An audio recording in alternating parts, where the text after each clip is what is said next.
Sean bienvenidos a un nuevo programa de la Hora del Aula de la Experiencia. Hoy aquí, en Huelva Televisión, vamos a conocer al profesor José María Rodríguez y con él vamos a hablar sobre los grandes genios de la pintura, del terror a la ternura.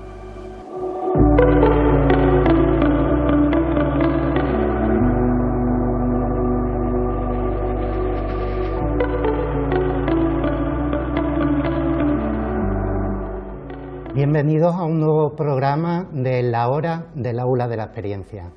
Mi nombre es José María Rodríguez. Imparto asignaturas relacionadas con la historia del arte junto con el profesor Juan Prieto.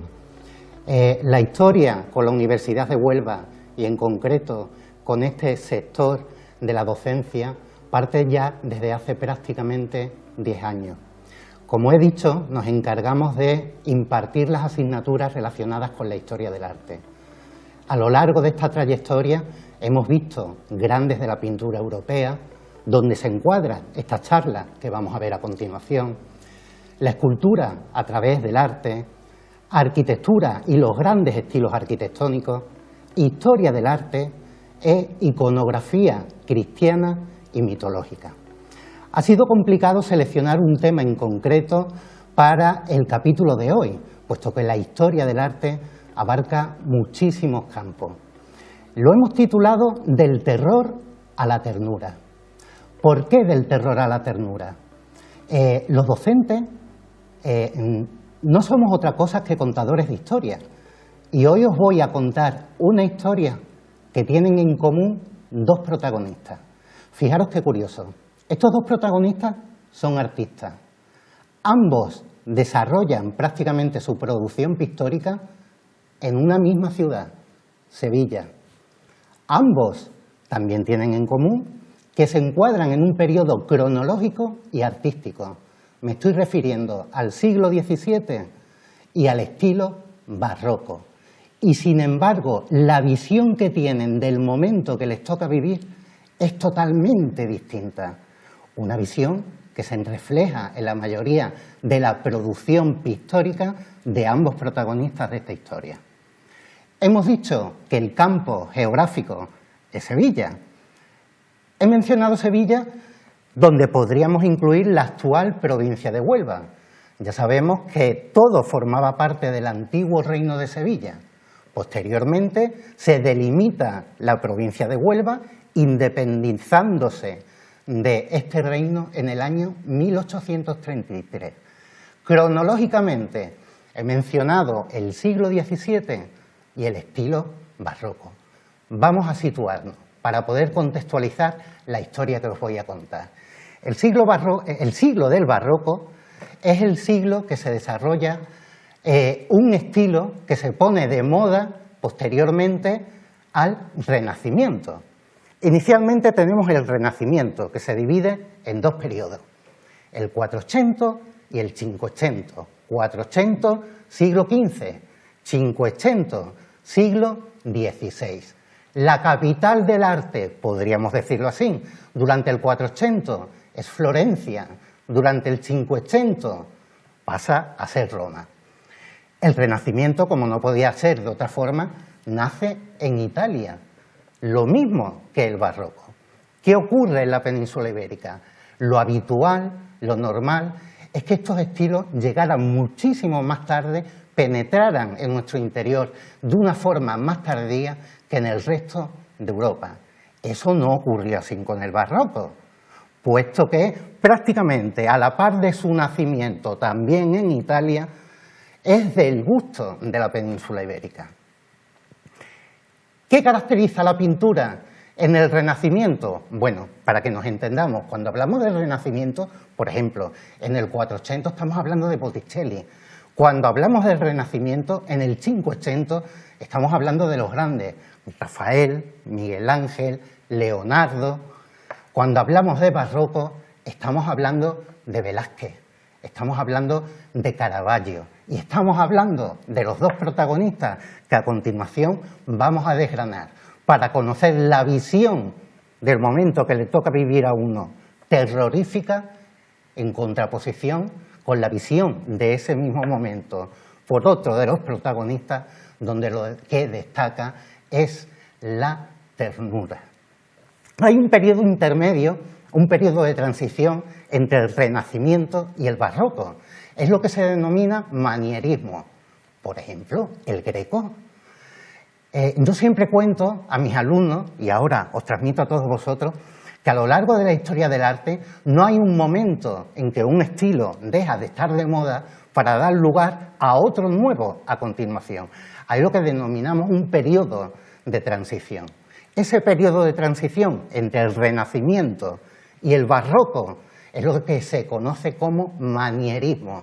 El manierismo no es otra cosa que pintar a la manera de los grandes, Miguel Ángel, Leonardo y Rafael, donde se están mezclando ya otras formas nuevas que posteriormente se pondrán de moda, el Barroco, donde nos encontramos, insisto, Sevilla, siglo XVII y estilo barroco. Estamos observando dos imágenes que se corresponden a dos parroquias que se encuentran en Sevilla.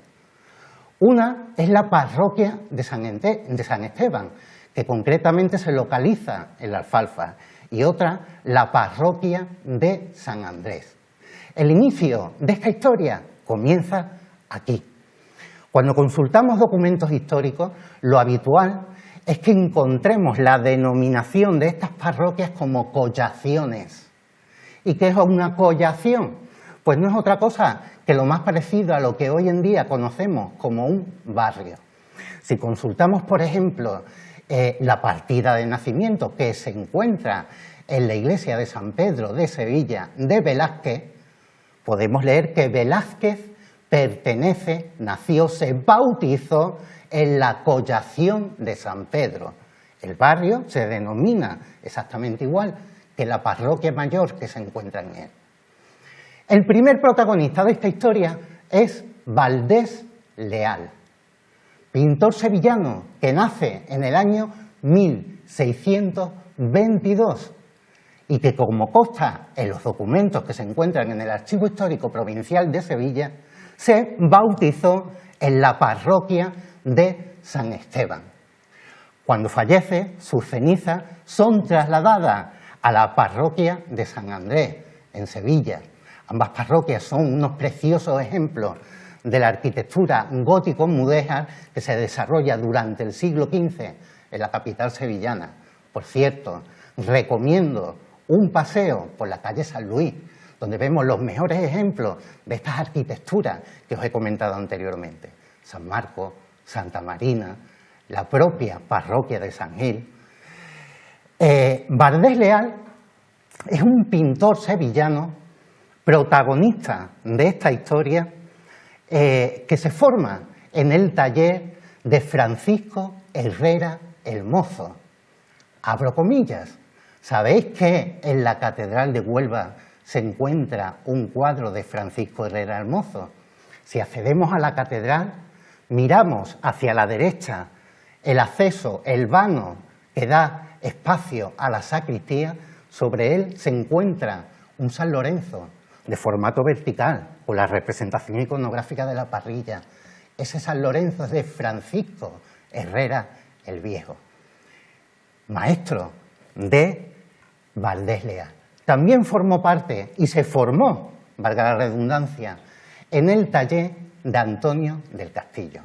Valdés Leal se casa con una noble cordobesa, por lo tanto su producción pictórica se va a desarrollar prácticamente entre Sevilla y Córdoba, hasta que huye de Córdoba en el año 1649 e instala su taller en la calle Feria.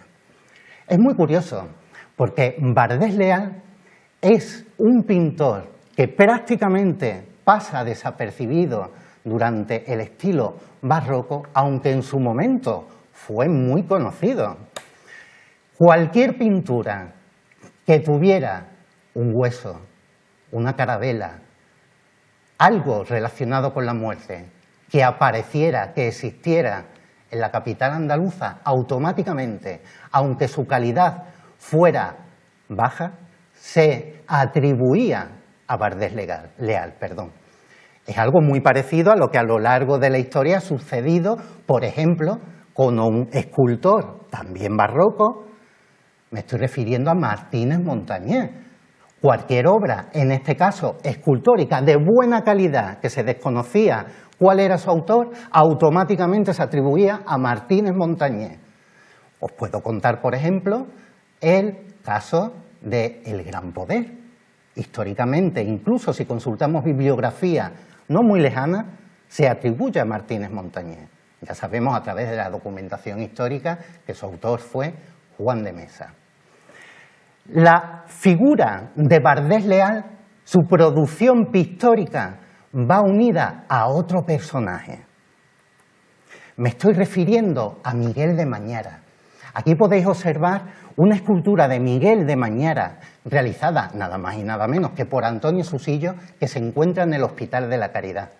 Y la imagen superior se corresponde a su residencia. Es una casa-palacio que se encuentra en la calle Levíes, muy cerquita de Santa María la Blanca. Es la actual sede del Instituto Andaluz de Patrimonio Histórico, en concreto la Dirección General de Bellas Artes. Miguel de Mañara fue un personaje del que se ha dicho y se ha escrito muchísimo. Fue miembro de la Orden de Calatrava. Tenía una posición económica bastante pujante. Cuenta la leyenda, la traducción, que se dedicaba a una vida licenciosa, una vida nocturna, una vida de bares, de tasca, de juegos, de vicio. Insisto, cuenta la tradición que un día, saliendo de un bar que se encontraba en el barrio de Santa Cruz, le dieron tal paliza que prácticamente moribundo escuchó cómo llamaban para que trajeran el ataúd para meterlo. Esto es una leyenda urbana. Lo cierto es que realmente Miguel de Mañara fue un hombre bastante poderoso en la Sevilla del siglo XVII y es cierto que se dedicó a una vida bastante festiva, hasta que conoció el amor. Se enamoró profundamente de una joven granadina con la que contrajo matrimonio. Una vez que conoce el amor, abandona todo ese mundo que os he comentado anteriormente y se dedica a su esposa. Desgracias de la vida, la esposa fallece prácticamente a los meses de contraer matrimonio con Miguel de Mañara. Esto hace que Miguel cambie automáticamente su vida, lo trastorna y se dedica a la caridad. ¿Por qué os cuento esta historia y por qué está ligada con Bardés Leal? Cuando Miguel de Mañara decide empeñar toda su riqueza, empeñar todo su poder y dedicárselo a los pobres, compra una serie de terrenos que hoy en día se encuentran en el Arenal, en concreto entre los antiguos astilleros, las Atarazanas, y la conocida como Torre de la Plata. Qué curioso, en Sevilla no solamente existe la Torre del Oro, también unida por un lienzo de muralla almohade se encontraba la Torre de la Plata y, ¿por qué no?, también la Torre de Bronce, en la Avenida de la Constitución, de esquina a el Archivo de Indias. Pues ese terreno lo compra Miguel de Mañara para llevar a propósito la fundación de la Orden de la Caridad. En ese espacio monta lo que podríamos denominar un hospital con un fin único: dar hospicio, ayudar al enfermo, dar de comer al hambriento. En ese hospital, como no podía ser de otra forma, también desarrolla la propaganda religiosa de la Contrarreforma, que es la que se da en este periodo en la península ibérica, realizando una iglesia que es la fachada de la arquitectura que estamos observando. Prestad atención, fijaros qué curioso, os voy a dar unas pequeñas pistas para poder desglosar una fachada, conocerla y entenderla. Me estoy refiriendo a una fachada, en este caso retablo, y estas pistas valen exactamente lo mismo para entender a un retablo. Normalmente, en este tipo de fachadas retablo, los cuerpos son aquellos que se superponen uno encima de otros. Podríamos decir los pisos. Por lo tanto, la fachada se divide en cuerpos, elementos horizontales, y en calles, elementos verticales. Por lo tanto, podríamos decir que esta fachada de la iglesia del Hospital de la Caridad, realizada por Leonardo de Figueroa, maestro mayor de obras del Cabildo Catedralicio de Sevilla, tiene 2 cuerpos y 3 calles. El primer cuerpo, el vano de acceso al interior. El segundo cuerpo, donde vemos la serie de retablos cerámicos, todos ellos aludiendo a una iconografía, la caridad. Absolutamente todo el programa iconográfico que nos vamos a encontrar en el interior de esta arquitectura religiosa gira en torno a la caridad. Y una parte de ese programa iconográfico, Miguel de Mañara se lo encarga a Bardés Leal. En la fachada podríamos decir que en el primer cuerpo, junto al vano de acceso, se encuentran 2 esculturas, 2 reyes santos. Por un lado San Fernando y por otro lado San Luis.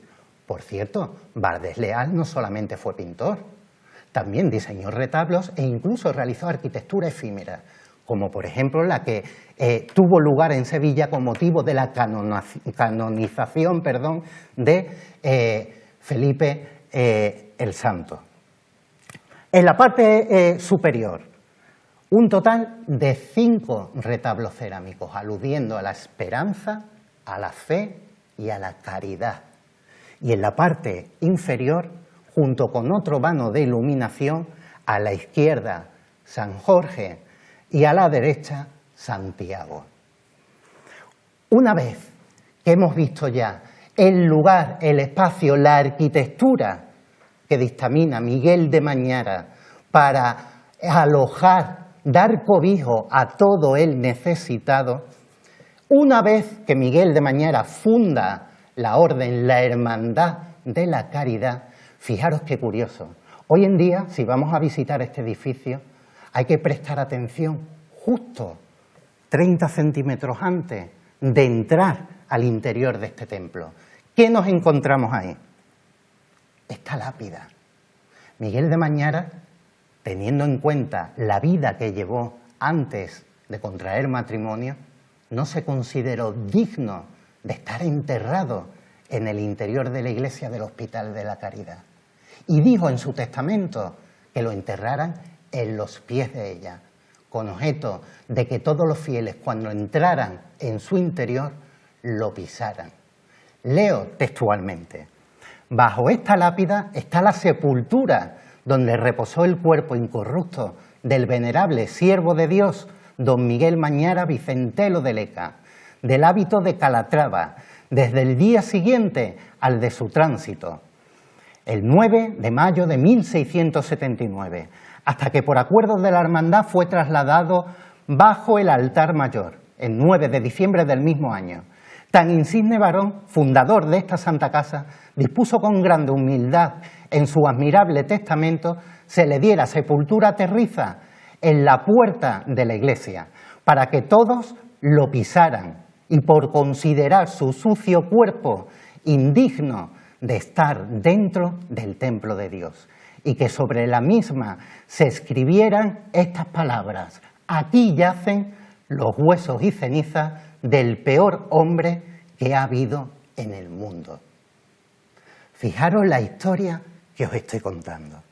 Una vez que, como manda la tradición, hemos pisado la loza hemos accedido al interior de la iglesia del Hospital de la Caridad, nos encontramos en su altar este magnífico retablo.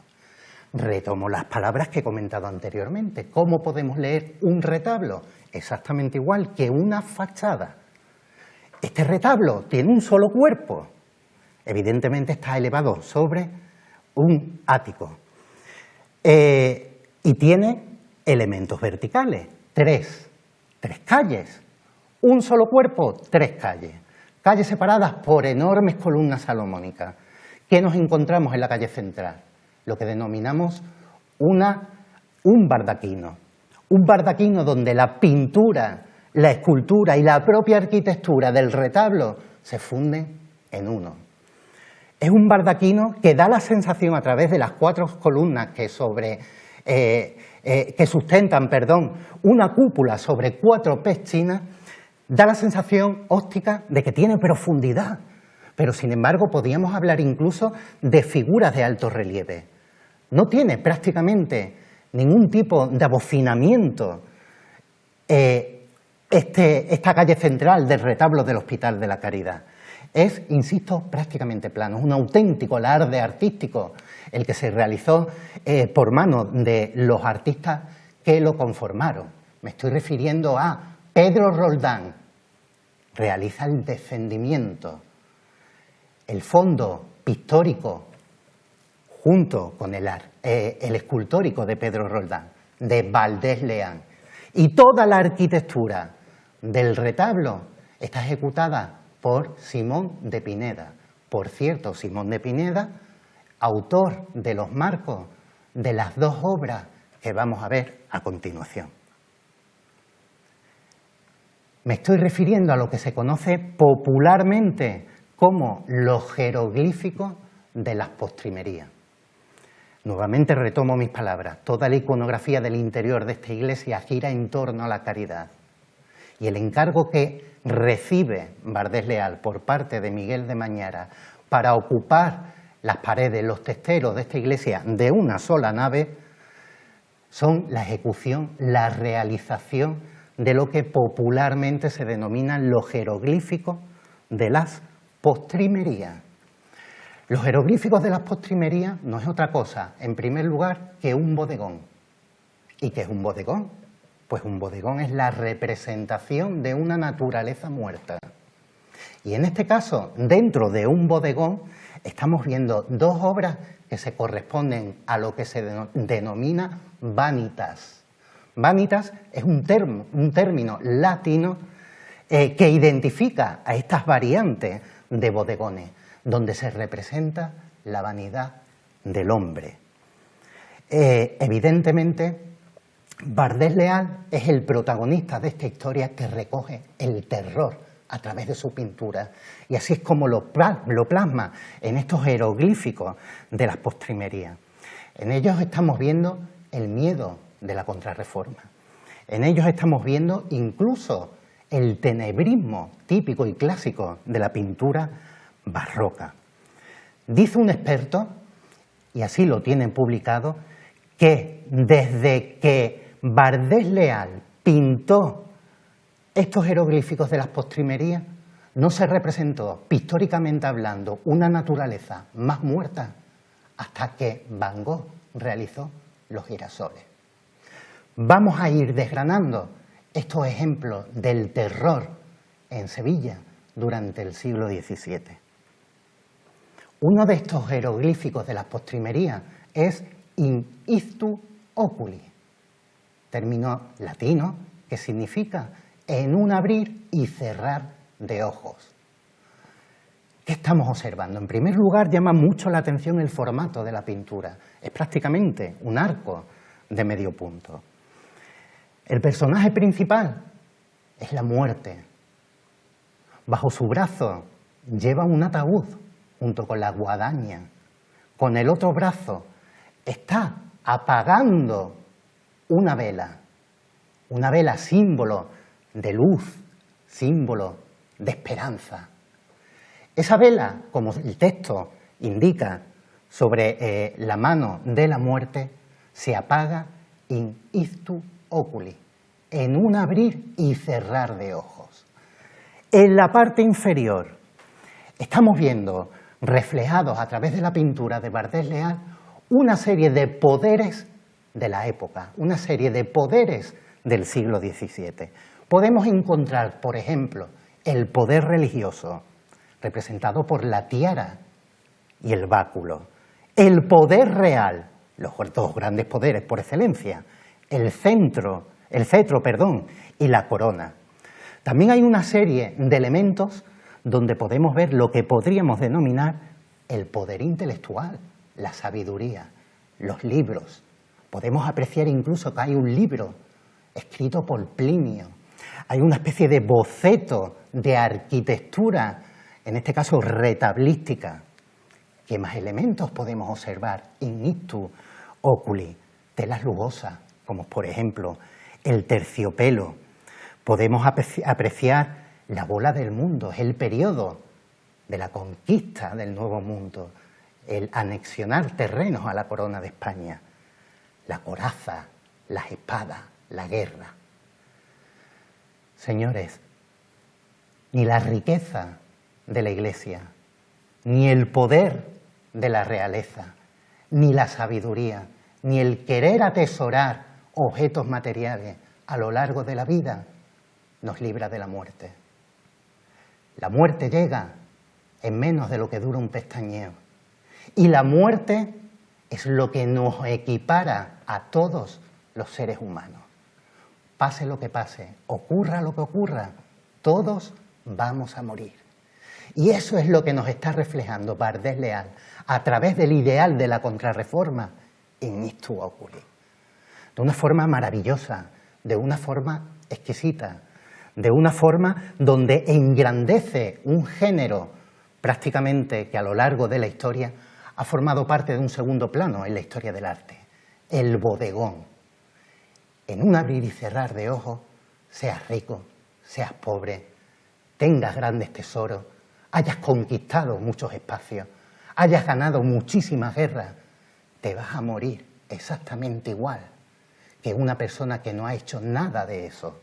De nada sirve todas estas riquezas, puesto que vamos a fallecer igualmente. La muerte es eso que nos equipara a todos los seres humanos. Veamos el siguiente jeroglífico de las postrimerías. Finis gloriae mundi. El final de las glorias mundanas.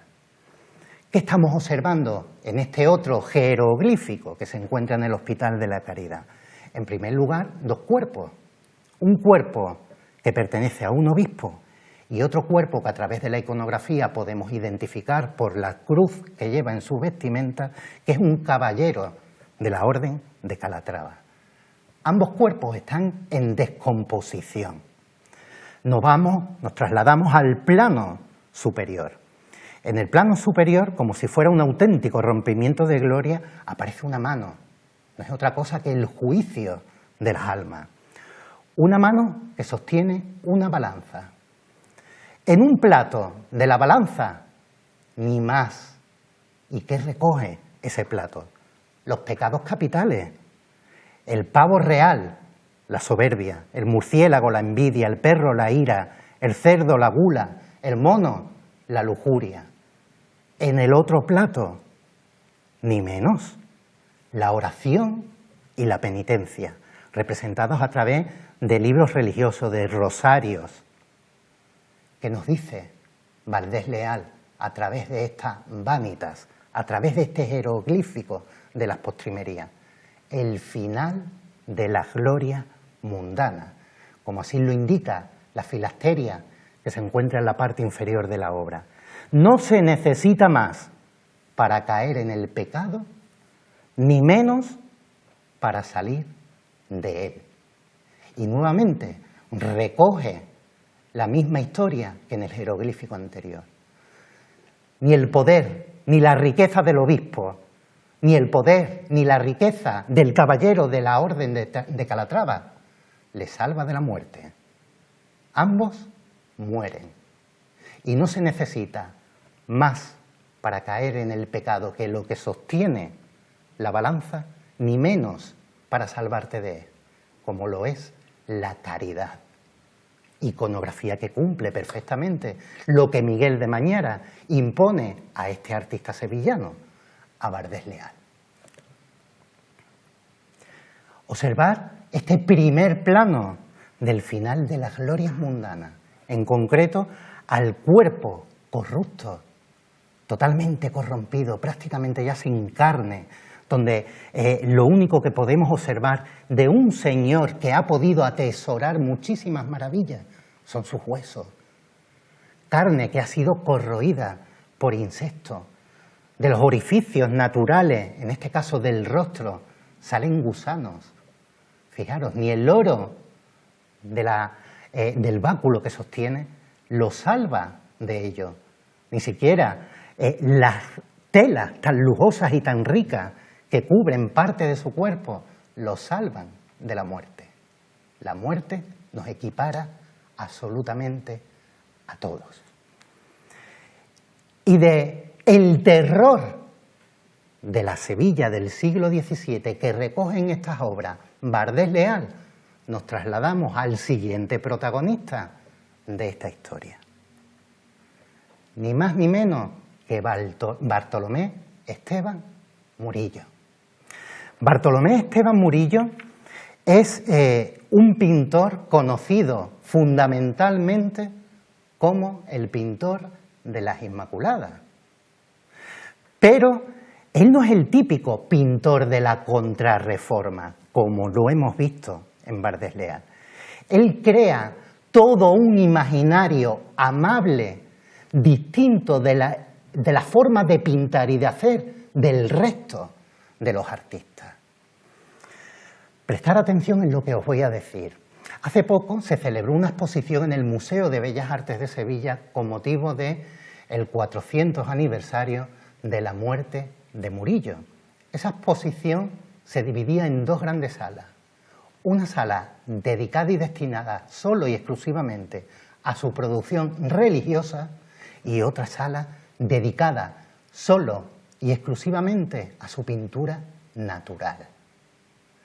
Quizás la pintura natural de Murillo es muchísimo más importante y conquista muchísimos más campos en la historia del arte que su pintura religiosa. Y no me confundo con lo que os estoy comentando. Durante la invasión napoleónica, en Sevilla, acudió un mariscal conocido, llamado como el mariscal Soult, que tenía especial predilección por la figura, por los cuadros de Murillo. La mayoría de los cuadros que trasladó a Francia y que hoy en día podemos ver en las pinacotecas más importantes del mundo, me estoy refiriendo al Museo del Louvre, al Hermitage en San Petersburgo, son las obras de Murillo que se corresponden a esa pintura al natural y no las obras que se corresponden a la pintura religiosa. Las Inmaculadas se quedaron aquí. Sin embargo, fue esa otra faceta del pintor lo que se llevaron y trasladaron a países como Francia, la antigua Rusia, Alemania, Italia. Eso es por algo. Murillo fue un pintor avanzado a la época. Murillo trasladó a Sevilla lo que estaba de moda en el resto de Occidente, mientras que el resto de los artistas estaban realizando una pintura religiosa acorde con los ideales de la Contrarreforma.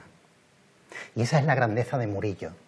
Y permitidme que os traslade este comentario también a la figura del gran pintor sevillano del barroco, el gran pintor español del barroco, el gran pintor universal del barroco, Velázquez. Velázquez podemos diferenciar distintos periodos a lo largo de su producción pictórica, pero fundamentalmente el periodo sevillano y el periodo de la corte. En el periodo de la corte podemos encuadrar todos los retratos que hizo de los monarcas, las meninas, la fragua de Vulcano, etcétera. Pero lo interesante de Velázquez, como también a través de su pintura, refleja el momento, el contexto histórico que le toca vivir en Sevilla. Me estoy refiriendo a la vieja friendo huevos, al aguador de Sevilla, a Cristo en casa de Marta, a Cena en Emaús, donde está pintando personajes normales y corrientes de la capital hispalense, aunque en un segundo plano haya una temática religiosa. Está ejecutando a través del óleo prácticamente un testamento de todo aquello que le rodea. Ya después, posteriormente, se traslada a Madrid como pintor de corte y abandona esa primera temática que ocurre en su periodo sevillano. Es esa temática, junto con esa otra parte de Murillo, a la que me refiero, que es sumamente importante. Aquí estamos viendo un autorretrato de Murillo que, por cierto, se encuentra en la National Gallery de Londres. Insisto, aquí nos quedamos con las Inmaculadas, la temática religiosa. El resto de la producción de Murillo tenemos que salir a los museos del extranjero para poder verla. Este autorretrato es muy curioso porque recoge también un término artístico que se denomina trampantojo. Trampantojo es un concepto francés que no significa otra cosa que trampa ante el ojo. A través de la pintura da la sensación de que estamos viendo una cosa cuando realmente es otra.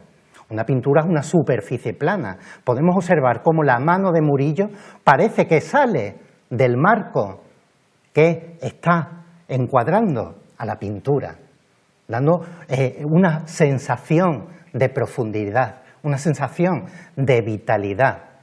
Para que me entendáis, por ejemplo, un trampantojo podría ser ni más ni menos que la Capilla Sixtina. Ya sabéis que la arquitectura de la Capilla Sixtina, ornamentalmente hablando, la arquitectura es plana, las paredes son planas. Sin embargo, cuando Miguel Ángel realiza a través de la técnica del fresco las 9 escenas del Génesis, en la bóveda, el juicio final, en la cabecera, incluye también, a través del fresco, una decoración arquitectónica para embellecer una arquitectura simple. Y si acudimos a la Capilla Sixtina parece que la arquitectura está decorada. No, es un trampantojo. Exactamente igual que este que estamos viendo del autorretrato de Bartolomé Esteban Murillo. Sí, Bardesleá nació en la Collación de San Esteban, Murillo nace en la Collación de la Magdalena, lugar donde se bautiza. Aquí podemos ver una imagen del documento escrito que queda de su bautizo. Hay 2 grandes plazas en Sevilla, la Plaza del Museo, por supuesto, con la escultura de Murillo realizada por Sabino de Medina, y la Plaza del Duque, con la escultura de Velázquez, los 2 grandes. Murillo tiene un total de 13 hermanos. Él es hijo de un, fijaros lo que os voy a decir, barbero cirujano. En aquellos tiempos los barberos tenían licencia para realizar algún tipo de operaciones. Desde joven forma parte del taller de Juan del Castillo, donde comienza a formarse hasta que supera al maestro y forma su propio taller, independizándose de este. Se casa con una señora de familia apoderada que vivía en Pilas. Al principio fue un matrimonio, podríamos denominar, de conveniencia, aunque posteriormente funcionó bastante bien. Y es muy curioso porque fijaros a dónde llega Murillo, y Murillo nunca sale de Sevilla. Todo lo realiza sin salir de la capital hispalense. Hay algunas biografías que dicen que con 15 años realizó un viaje a América. No tenemos documentación de esto. También dicen otros autores que viajó a Madrid e incluso a Italia. Sí es cierto que Velázquez tenía alguna intención, en concreto junto con Francisco Pacheco, de insertarlo en la corte, en Madrid. Pero, retomo mis palabras, no tenemos fuentes documentales de estos viajes. ¿Qué os quiero decir con este dato biográfico? Que todo lo que plasma Murillo en su pintura lo hace a través de su propia experiencia, de su propia intelectualidad, de su propia formación arquitectónica y, por qué no, con la ayuda de algún que otro grabado que pudiera entrar a través del puerto de India. La pintura de Murillo, aquella que nos interesa, donde vamos a ver reflejada la esperanza, es un puente prácticamente entre lo divino y lo humano. Murillo Tuvo un total de 9 hijos. De hecho, su esposa falleció a los 41 años estando embarazada, con su 10º hijo. Indudablemente esto tuvo que marcar a este artista. Murillo plasma perfectamente en su pintura algo que para otros grandes intentan pasar desapercibido o incluso ocultar. Me estoy refiriendo a la peste del año 1649. Una peste, esta imagen que estamos viendo, esta vista de Sevilla refleja muy bien el concepto de lo que os intento explicar, donde podemos ver una Sevilla muy rica, junto con Amberes, fue uno de los principales puertos prácticamente de todo Occidente, era el puerto de Indias, donde entraban absolutamente todas las riquezas. Podemos ver en esta vista el antiguo puente de barcas que ya sustituyó el puente de Isabel II, el puente de Triana. Atisbamos parte del castillo de la Inquisición, que se encontraba en Triana. Podemos observar cómo toda esa zona del Arenal, donde se encuentra el Hospital de la Caridad, estaba destinada prácticamente a la ida y venida de barcos. Podemos observar esa Torre de la Plata que mencioné anteriormente. Riqueza, grandeza, muchísimo poder económico. Pero prestar atención en el cielo. El cielo ya es oscuro, es un cielo siniestro. Es un cielo que nos está hablando de ese hecho que os comenté anteriormente. 1649, la peste. Fijaros, la historia es la pescadilla que se muerde la cola. Una obra de Murillo ejecutada hace 350 años, 340 años, está prácticamente de moda en la actualidad. Es una pintura atemporal. Está recogiendo un momento trágico vivido durante el siglo XVII, pero de una forma especial que nada tiene que ver con Bardés Leal. La peste bubónica penetra a través del puerto en Sevilla y es una peste que procede de África. La población de Sevilla se merma, desaparecen familias enteras, la población se reduce a la mitad. Y vuelvo a insistir, de 9 hijos que tuvo Murillo, solamente le sobrevivieron 3. Murillo, el famoso pintor de la Inmaculada la Grande, la que se encuentra en el Museo de Bellas Artes de Sevilla, conocida como la Inmaculada Colosal, una Inmaculada llena de movimiento, pero una Inmaculada que no tiene nada de divinidad. Por eso Murillo tiene un puente entre lo sagrado, lo divino y lo humano. Esta Inmaculada es una mujer normal y cualquiera de la Sevilla de la época. Perfectamente podría ser su esposa. De hecho, si prestamos atención en el rostro, su esposa le pudo servir de modelo para esta Inmaculada y para otras pinturas que vamos a ver a continuación. Murillo recoge perfectamente los cánones que establece Francisco Pacheco, que ya sabéis que fue suegro de Velázquez, de cómo se debe de pintar una Inmaculada. Túnica blanca, manto azul, luna completa, en la flor de su edad, en torno a unos 13 años, de pelo castaño. Esa es la iconografía típica de la Inmaculada. Esta Inmaculada se la encargan a Murillo los franciscanos para la iglesia de su convento.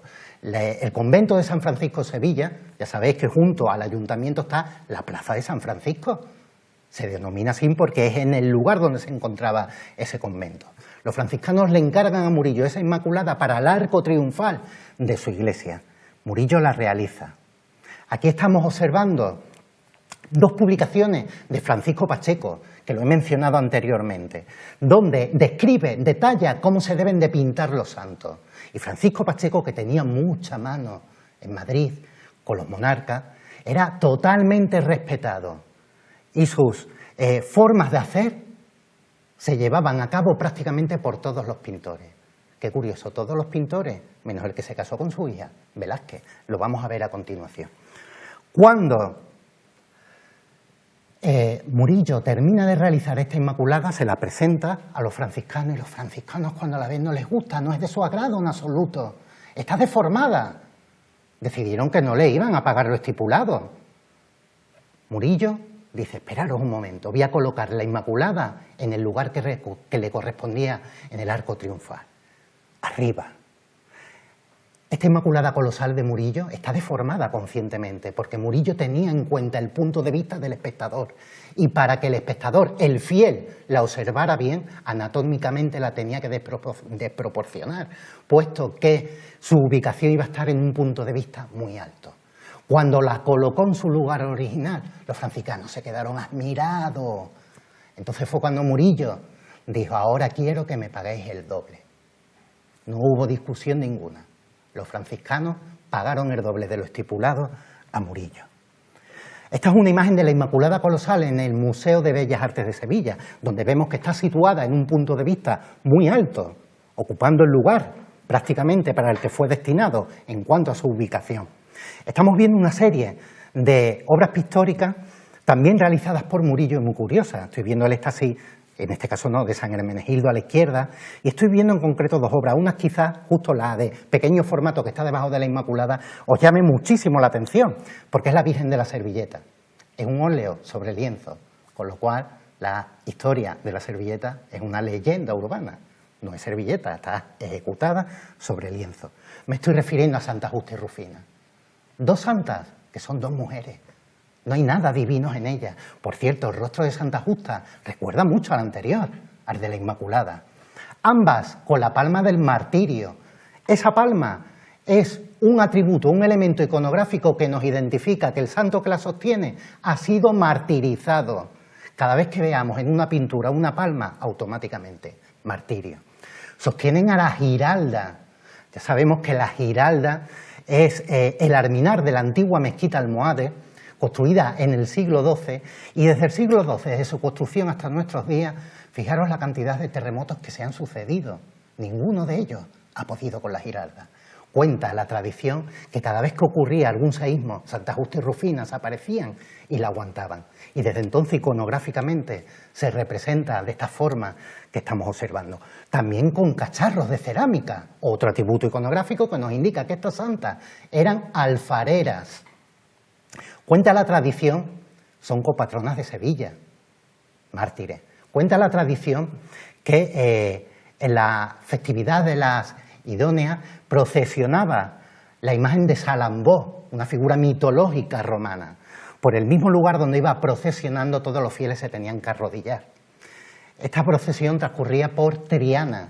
Ellas eran alfareras, era mercadillo, tenían puesto su tenderete con sus cacharros de loza, de cerámica, no se arrodillaron. Entonces los romanos, en respuesta, les rompieron todos los cacharros que ellas pretendían vender. Santa Justa y Rufina hicieron exactamente lo mismo, pero con la escultura. Rompieron la escultura de Salambó, demostrando que tanto de cerámica es lo uno como lo otro. Fueron condenadas al martirio y se consideran las primeras mártires y las primeras cristianas de Sevilla. Una vez martirizada, la enterraron en lo que hoy se conoce como el espacio, el terreno, la estación de Santa Justa. La otra en la iglesia de María Auxiliadora, en la Ronda de Capuchinos. Nuevamente, una pintura de temática religiosa, la adoración de los pastores, que se encuentra en el Museo del Prado, pero no hay nada que nos indique divinidad. No hay corona, no hay halo. Sin embargo, el foco de luz parece que emana de la figura principal. Es el niño el que genera la vida de toda la escena, iluminando a su madre. Por cierto, Murillo también recupera en el siglo XVII la figura de San José, que es una figura que estaba siempre en un segundo plano a lo largo de la historia del arte.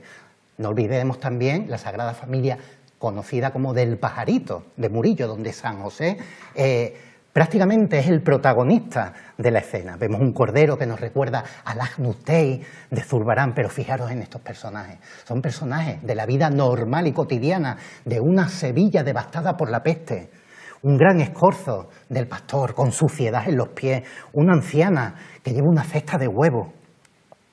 Santa Isabel de Hungría, nuevamente, temática religiosa, por cierto, obra que se encuentra en el Hospital de la Caridad.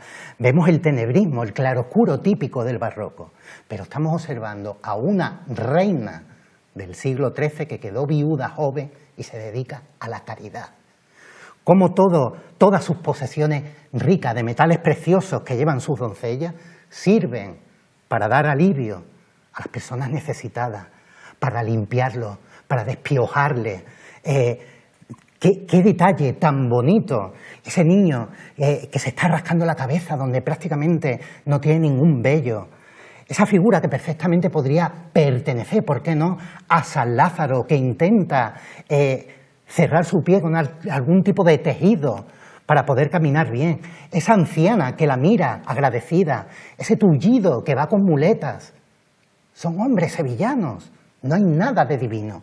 Nos está acercando algo que durante el Renacimiento era lejano. Santo Tomás de Villanueva, exactamente igual, dándole limosna a un mendigo con un escorzo exquisito, un niño prácticamente calvo, nuevamente un anciano necesitado que no se cree la limosna que le ha dado el santo y la está observando. Por cierto, perdón, de la imagen anterior de esta obra, Murillo se sentía especialmente contento porque en el ángulo inferior izquierdo podemos observar una figura femenina con su hijo. No es otra cosa que una maternidad. Y él consideraba que ese trozo de la pintura era un cuadro dentro de un cuadro.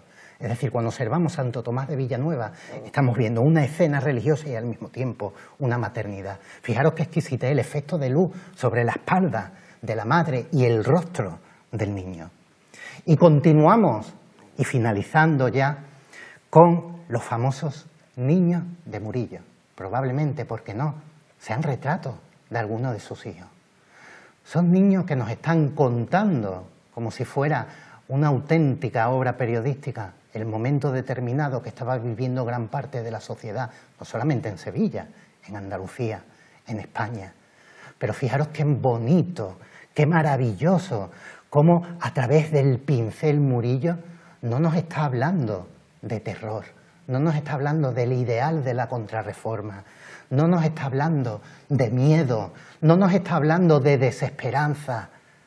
Estamos viendo la infancia, estamos viendo el futuro de niños que se conforman con el momento, con comer lo que pueden, almorzar lo que pueden. Para la cena ya veremos qué ocurre. Esa inocencia trasladada a través del óleo. Niños comiendo uva, pelando melón. Vemos sus vestimentas, por supuesto un estudio de bodegón exquisito con esas uvas en la cesta. El efecto de la luz. Pero son unos niños totalmente despreocupados. Murillo no se recrea en el terror. Murillo no se recrea en las consecuencias tan trágicas de la peste del año 1649. Murillo nos está hablando de esperanza. Y para finalizar, este joven mendigo que se encuentra en el Museo del Louvre, en Madrid. He hablado anteriormente de Murillo como pintor religioso, pintor de la Inmaculada. Fijaros el foco de luz que penetra por la ventana en el interior de la estancia donde se encuentra este niño. Ese foco de luz es quizá más divino que cualquiera de las Inmaculadas que realiza Murillo. Nos está hablando nuevamente de esperanza, un niño que se está expulgando, que se está despiojando. Fijaros en la planta de los pies, la suciedad, la mendicidad, los harapos que lo visten. Pero sin embargo, este niño no es un niño que nos traslade miedo, que nos traslade terror, que nos traslade miseria. Es un niño que nos está trasladando esperanza. Y esa esperanza, a través de la pintura de Murillo, es la que yo quiero aprovechar para trasladaros a todos vosotros, a mis alumnos, en especial a aquellos de Isla Cristina, de la Puebla de Guzmán, de Moguer, de Jabugo y, por supuesto, como no, mis alumnos de Huelva. Vamos a quedarnos con este mensaje, esta pintura totalmente atemporal, de moda en los momentos que estamos viviendo actualmente, pero recogida con algo que siempre debemos de tener en cuenta y nunca debemos de perder: la esperanza, el mirar al futuro, tal y como lo hacen los niños de Murillo. Muchísimas gracias.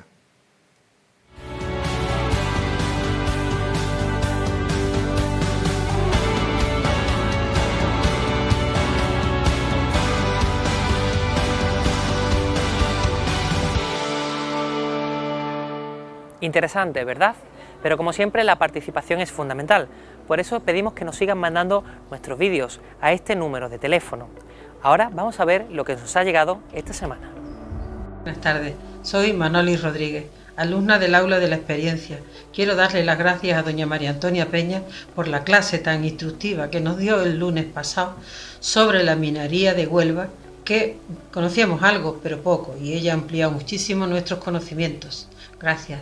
Y también a don Francisco Córdoba por la clase de biología molecular que nos ha dado esta semana, de la cual la ha hecho muy asequible para nosotros que somos unos negados en la materia, y la ha hecho comprensible y asequible. Muchas gracias, porque bueno, las terminologías son las que son, el ADN y el ARN, bien, pero el ácido desoxi, no sé cómo más, no sé pronunciar. Muchísimas gracias por hacernos llegar la cultura a nuestras casas y hacérnosla entender estupendamente. Muchísimas gracias.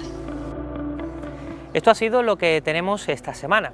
La próxima contaremos con Juan Luis Carriazo, titular de Historia Medieval de la Universidad de Huelva. Con él hablaremos sobre las fortificaciones señoriales en nuestra ciudad de Huelva. Hasta la semana que viene.